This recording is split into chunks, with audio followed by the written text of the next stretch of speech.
По программе «Дорожная карта занятости» в этом году мы получили хорошую поддержку со стороны государства. Благодаря этой программе в период карантина мы обеспечили более 15 тысяч рабочими местами наших людей. И 150 дворов благоустроены, то есть условия созданы значительно лучше для наших горожан, и 60 общественных пространств мы построили. То есть, где раньше были пустыри, сейчас облагородили, создали условия для занятия спортом для молодежи, для детей играть и для взрослого контингента. Центр поддержки Института семьи «Жануя» с прошлого года, вот осенью в прошлом году мы открыли, свыше 40 тысяч человек приняло. Это все люди, которые раньше обивали пороги. Мы по принципу одного окна создали там условия, и наши работники с всех служб там оказывают услуги. На свыше 60 тысяч вопросов были даны ответы.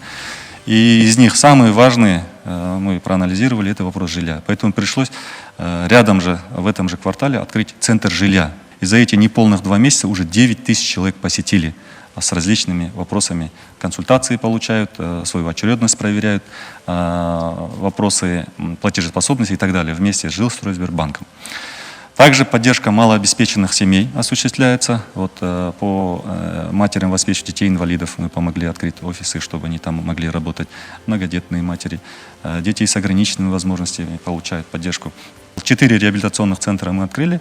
Если вот, для примера сказать, вот мы же дом по улице Валиханова, многоэтажные дома мы сдали. Там на первых этажах изначально были планы по коммерческим объектам. Мы там открыли 2 реабилитационных центра с диагнозом аутизма и для других диагнозов. И также в районе Жагалау тоже на первых этажах.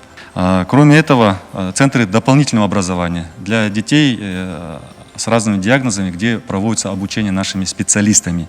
Вот на социальный центр мы большое внимание уделяем. Вот в ближайшее время в первой городской больнице на первом этаже мы вместе с фондом первого президента будем открывать реабилитационные центры для детей, особенно детей с ограниченными возможностями.